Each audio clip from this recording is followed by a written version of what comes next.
Good morning students. Previous video में हमने personal pronoun के बारे में जाना और समझा कि personal pronoun it is used for person. Personal pronoun वो होता है जो किसी पर्सन को रिलेट करता है। फिर हमने पर्सनल प्रोनाउन को तीन कैटेगराइज की इसकी, फर्स्ट पर्सन, सेकंड पर्सन और थर्ड पर्सन। फर्स्ट पर्सन में आई और वी को रखा, जो कि स्पीकर होता है। जो लिसनर होता है उसको हमने कैटेगरी 2 अर्थात सेकंड पर्सन में रखा, और जो ना तो स्पीकर ना लिसनर नॉन एक्टिव होता है उसको हमने तीसरी कैटेगरी में रखा, जिसको हमने थर्ड पर्सन कहा, ही, सी, इट और दे। स्टूडेंट्स, हमने ये भी जाना कि I, we, you, he, she, it और दे किसी भी सेंटेंस के सब्जेक्ट के रूप में इनका प्रयोग किया जाता है, इसलिए इसको सब्जेक्टिव केस कहा गया। सब्जेक्टिव केस, यहां पर देखिए एक डेफिनेशन यहां पर हमने तैयार की, when pronoun used as a subject in a sentence, जब किसी प्रोनाउन का प्रयोग किसी सेंटेंस में सब्जेक्ट के रूप में किया जाता है उसे सब्जेक्टिव केस कहते हैं। इसी तरह से objective case, when pronoun used as an object in a sentence, जब कोई प्रोनाउन किसी सेंटेंस का ऑब्जेक्ट के रूप में प्रयोग होता है तो उसे ऑब्जेक्टिव केस कहा जाता है। ये चीज हमने अपनी पिछली वीडियो में बहुत आसानी से समझी थी, अच्छे से समझी थी। आज का हमारा जो टॉपिक रहेगा, बहुत इंपॉर्टेंट टॉपिक, वो रहेगा subjective case and objective case. किसी भी सेंटेंस में सब्जेक्टिव केस कहां आता है और ऑब्जेक्टिव केस कहां आता है। इसको समझने के लिए हम आते हैं थोड़ा सा बेसिक के ऊपर, कि किसी भी सेंटेंस का जो स्ट्रक्चर है, जो बनावट है, वो होती है subject plus verb plus object.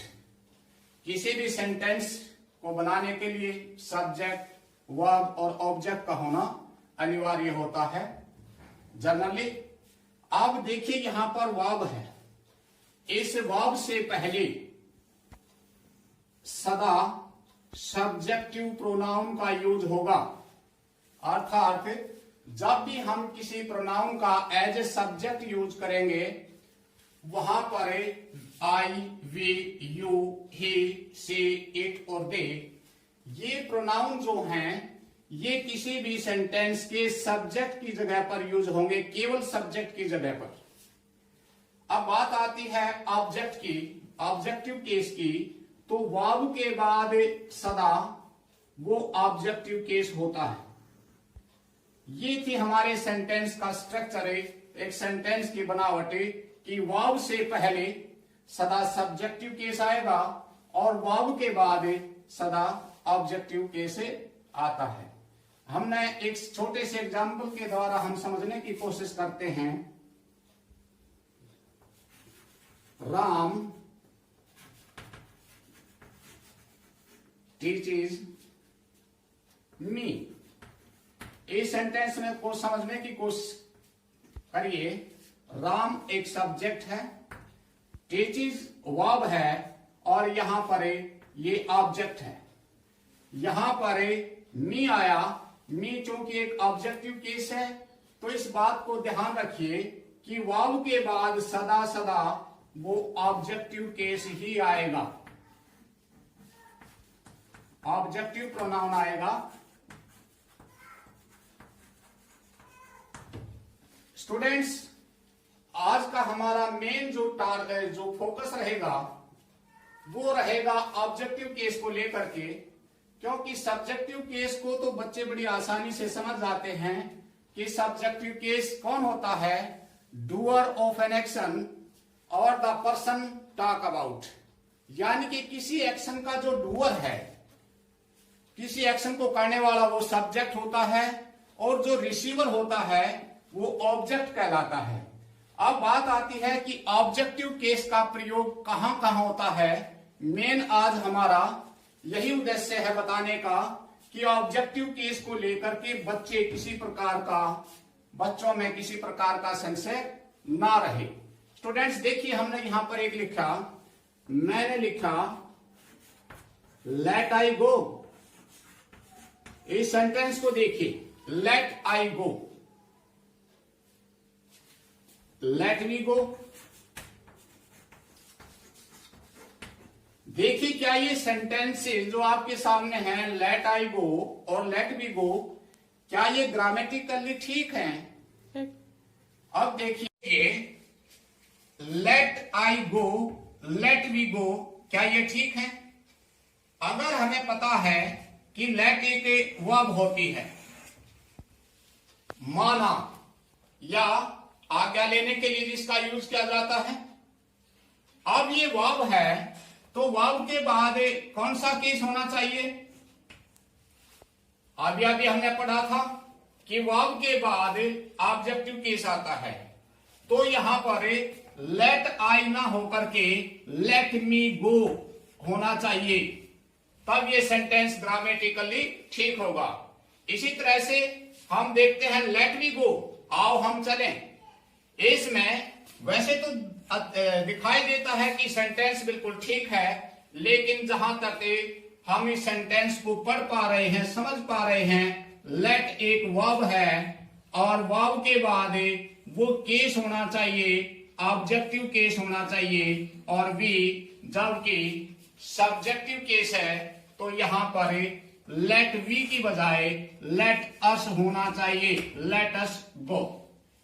तो स्टूडेंट्स आज हम यही जानेंगे कि भाई ऑब्जेक्टिव केस का प्रयोग कहां कहां होता है, और बहुत इंपॉर्टेंट टॉपिक है ये कि ऑब्जेक्टिव केस का यूज कहां कहां होता है। देखिए,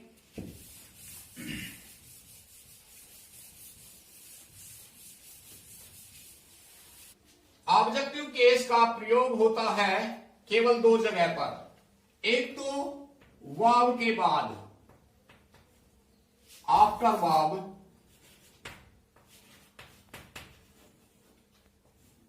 वर्ब,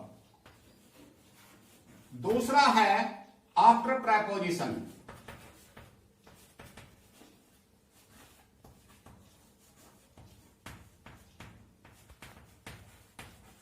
वर्ब के बाद ऑब्जेक्टिव केस,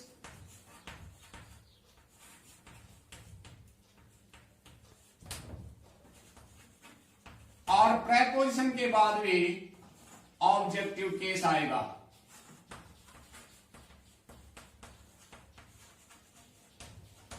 स्टूडेंट्स इस कंटेंट को अच्छे से समझने के लिए हम कुछ एग्जांपल्स के माध्यम से इसको समझेंगे।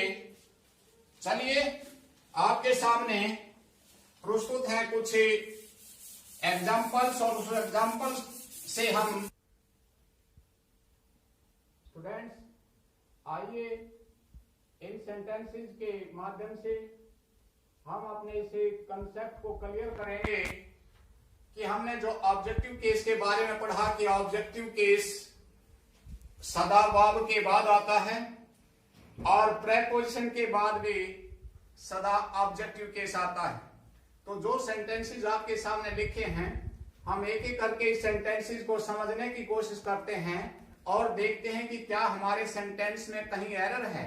एरर है तो वो कहां है और वहां पर क्या होना चाहिए। आइए पहले सेंटेंस पर दीपक टीज इज मी। दीपक एक सब्जेक्ट है, टीज वर्ब है, आई इसका ऑब्जेक्ट है। अब आई ऑब्जेक्ट है तो इसे ऑब्जेक्टिव केस में होना चाहिए, जबकि ये आई तो यहां पर सब्जेक्टिव केस में है, तो यहां पर क्या होना चाहिए, दीपक टीजेज मी। आई की जगह पर मी होना चाहिए, तब ये हमारा सेंटेंस करेक्ट बनेगा। इसी तरह से अगले सेंटेंस में चलते हैं। She told V a story. She subject है, टोल्ड वर्ब है, वे ऑब्जेक्ट है। अब देखिए यहां पर शी टोल्ड, अब देखिए यहां पर she told me a story. अब यहां पर वर्ब के बाद ऑब्जेक्टिव केस होना चाहिए, जबकि वी तो सब्जेक्टिव केस में है, तो यहां पर होना चाहिए शी टोल्ड अस। वी का ऑब्जेक्टिव केस अस, तो यहां पर अस होना चाहिए she told us a story. Next sentence, you allowed he and I to go. Students इस सेंटेंस को देखिए और समझिए। यू सब्जेक्ट, अलाउड वर्ब है, ही एंड आई टू गो। देखिए यहां पर ये एंड क्या है? एंड दरअसल एक कंजंक्शन है, और कंजंक्शन की खासियत होती है कि वो दोनों तरफ इक्वल स्टेटस को जोड़ने का काम करता है। नाउन से नाउन को जोड़ेगा, सब्जेक्टिव केस को सब्जेक्टिव केस से, ऑब्जेक्टिव को ऑब्जेक्टिव केस से, किसी फ्रेज को फ्रेज से क्लाज को जोड़ने का कार्य करता है। लेकिन बड़ा इसका जरूरी है कि दोनों तरफ इक्वल स्टेटस होना चाहिए। अब इन सेंटेंस को समझने की कोशिश करते हैं। You subject, allowed verb. अब वर्ब के बाद जो केस होना चाहिए अकॉर्डिंग टू रूल जो हमने सीखा, वह ऑब्जेक्टिव केस होना चाहिए, जबकि यहां सब्जेक्टिव केस है। यू अलाउड, ही का objective case him, he allowed him and I to go. देखिए कहीं आपके दिमाग में ये भी बात आ सकती है कि यहां ये टू गो वर्ब है। नहीं, ये वर्ब नहीं है, ये है टू इन्फिनेटिव, यहां पर वर्ब नहीं है। अब ये वर्ब नहीं है तो ये सेंटेंस एक ही है, इसका सब्जेक्ट ये है, ये दोनों इसके ऑब्जेक्ट हैं। अब यहां पर हिम है, जब यहां पर हिम तो एंड के दूसरी तरफ भी ऑब्जेक्टिव केस होना चाहिए। तो इस प्रकार ये बना you allowed him and me, यहां पर आई की जगह पर मी होना चाहिए, तब आपका सेंटेंस ग्रामेटिकली ठीक होगा। नेक्स्ट चलते हैं। The soldier saved Sameer and I. The seller saved Sameer and I. The seller subject of the sentence, saved verb, Sameer इसका ऑब्जेक्ट है। स्टूडेंट्स देखिए, जब कोई नाम होता है, नाम चाहे वो सब्जेक्ट हो चाहे ऑब्जेक्ट हो, इससे कोई फर्क नहीं पड़ता, वो नाम ही रहेगा। लेकिन ये कंफर्म है कि ये समीर एज एन ऑब्जेक्ट यहां पर आया है। जब ये समीर ऑब्जेक्ट है, समीर का हमने प्रोनाउन बनाया तो ही बना, लेकिन ही नहीं हो सकता क्योंकि यहां तो ऑब्जेक्टिव केस होना चाहिए, तो हिम एक प्रकार से। अब यहां पर समीर है एंड आई, अब इसकी तरफ भी जब ये ऑब्जेक्टिव केस है तो यहां पर मी होना चाहिए। नेक्स्ट चलिए। Mohan was laughing at you and he. Mohan subject, helping verb, main verb, at. At क्या है? देखिए, at you and he, at preposition है, प्रेपोजिशन।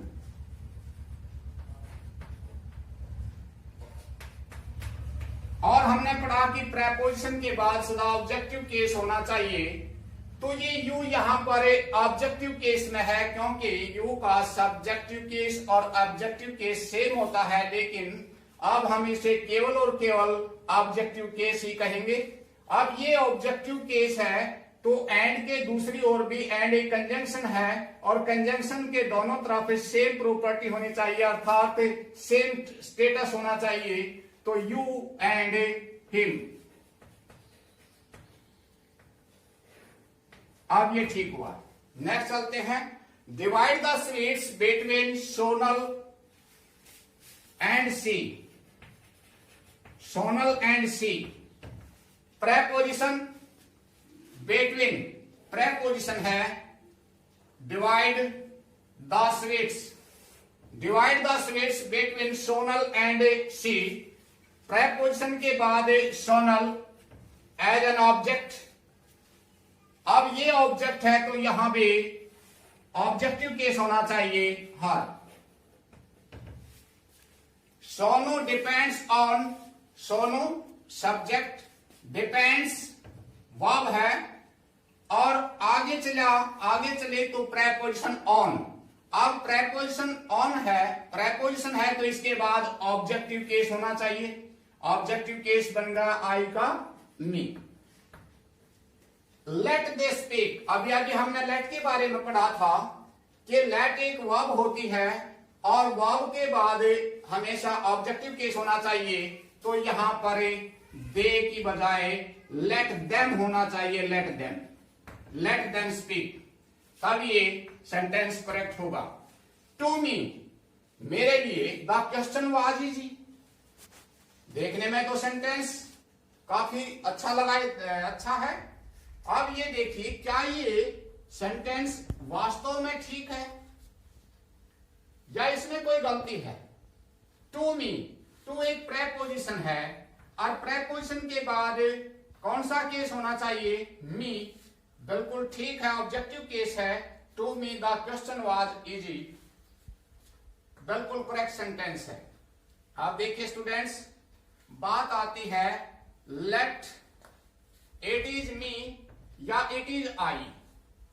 ये एक बहुत ही उलझन भरा सेंटेंस है। इट इज मी होना चाहिए या इट इज आई होना चाहिए। वैसे तो जनरली हम देखते हैं कि किसी भी वर्ब के बाद उसका ऑब्जेक्टिव केस होना चाहिए, लेकिन जब हम किसी मूवी को देखते हैं, किसी सेलिब्रिटी को सुनते हैं, तो वहां पर यूज वो करते हैं इट इज मी। अब देखिए क्या ये गलत बोल रहे हैं या वो वास्तव में ठीक है। तो स्टूडेंट्स देखिए यहां पर एक बात समझने की कोशिश कीजिए। जो ये इज एम आर यानी जो बी की फॉर्म होती है, बी की form is am are was were being और बी,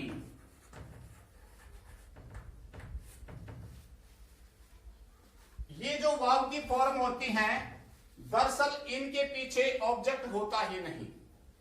ये किसी एक्शन को डिनोट नहीं करती, ये किसी एक्शन को नहीं बताती। फॉर एग्जाम्पल मैंने लिखा आई एम ए बॉय।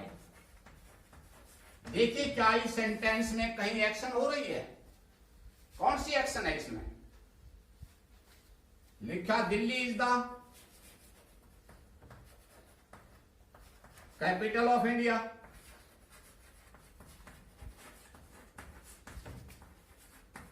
इस सेंटेंस में क्या कोई एक्शन हो रहा है? बिल्कुल भी नहीं। जिस सेंटेंस में एक्शन नहीं हो रहा तो वहां पर ऑब्जेक्ट भी नहीं होता। अब यहां पर हम देखते हैं, दरअसल ये इट एक इंट्रोडक्टरी सब्जेक्ट बोलते हैं इनको, एक टेम्परेरी काम करता है जो किसी सब्जेक्ट का। तो यहां पर जब हम इसे इनफॉर्मल वे में कहते हैं तो वहां पर इट इज मी बोला जाता है तकरीबन यूएस के अंदर। लेकिन जब इसे हम फॉर्मल रूप से यूज करते हैं, फॉर्मल लैंग्वेज में इसका यूज किया जाता है, तो वो दरअसल वहां पर आई होता है। अब बोलचाल में बिल्कुल ठीक है, चलता है और है भी ठीक, लेकिन जहां तक लिखने की बात है या किसी कंपटीशन एग्जाम की बात है, वहां पर इसके साथ आई यूज किया जाता है, इट इज आई। दरअसल ये क्या कहा गया है कि इसका प्रयोग होता है किसी भी सब्जेक्ट को जोर उसको एम्फेसाइज करने के लिए इसका प्रयोग होता है। देखिए हमने लिखा वर्षा हो रही है, क्या हम उसको लिख देंगे रेनिंग इज? क्या ऐसा नहीं। वर्षा हो रही है, क्या ये ठीक है? बिल्कुल भी ठीक नहीं। तो हम इस सेंटेंस को ठीक करने के लिए लिखते हैं हमेशा it is raining, it is raining, वर्षा हो रही है। गर्मी है, हॉट इज कभी नहीं होता, इट इज हॉट, गर्मी है। इसी तरह से इट और देयर ये इंट्रोडक्टरी सब्जेक्ट का काम करते हैं टेम्परेरी तौर पर, और इट के साथ सिंगुलर वर्ब आती है, जबकि देयर के साथ सिंगुलर और प्लूरल दोनों वर्ब काम करते हैं। डियर स्टूडेंट्स, आशा करता हूं कि आपको ऑब्जेक्टिव केस को लेकर किसी प्रकार का संशय नहीं होगा, क्योंकि हमने बड़े अच्छे ढंग से कुछ एग्जाम्पल के माध्यम से इस कंसेप्ट को क्लियर करने की कोशिश की। और याद रखिए, किसी भी सेंटेंस में यदि ऑब्जेक्ट है, वो ऑब्जेक्ट हमें किसी भी वर्ब के बाद सदा ऑब्जेक्ट होता है, और किसी भी प्रेपोजिशन के बाद वो भी ऑब्जेक्टिव केस होता है। Thank you.